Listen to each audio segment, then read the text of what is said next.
So let's kind of do like an adrenal blood sugar kind of 101 physiology review for people just kind of coming into this. So your adrenal glands produce a hormone called cortisol, right? Which is a glucocorticosteroid, big word, right? The first half of that word is gluco, meaning it helps pertain to blood sugar and energy. And so the more your blood sugar perturbates, goes up and down, the more hormones have to be produced to buffer the highs and lows.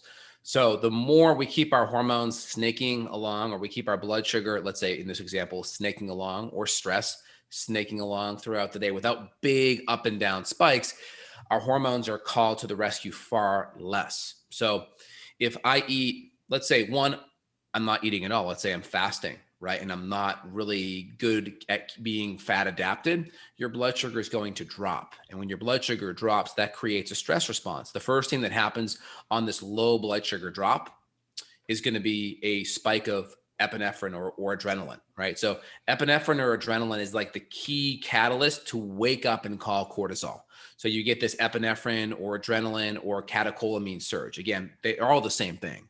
You have epinephrine, norepinephrine. You have adrenaline, you have noradrenaline. You have catecholamines. They're all the exact same thing, same name. They're just meant to confuse people. So just kind of put that out there. If I use these words, they're 100% interchangeable, okay?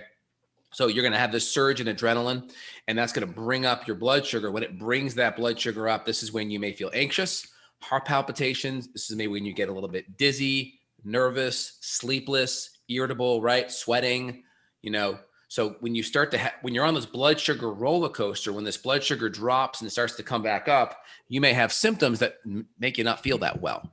And so then, of course, what comes up after that adrenaline surge is then cortisol is now going to help bring it up the rest of the way. So think of adrenaline as it's the first responder, right? It's the person on the operator line getting the police ready to come to your home. And then the police that come 10, 20 minutes later, that's cortisol, okay? They come a little bit later to the show.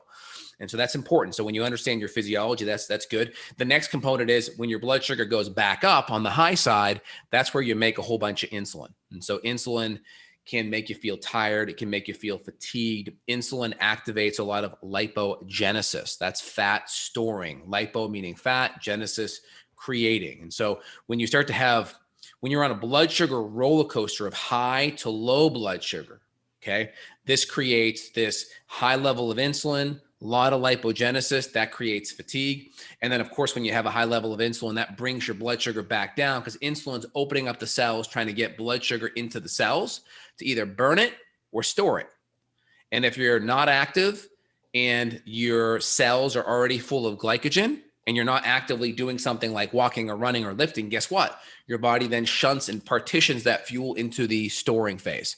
So if you're active, great, you'll burn it. If you have muscles that have glycogen storage, you'll convert it to glycogen, which is glucose storage, sugar storage.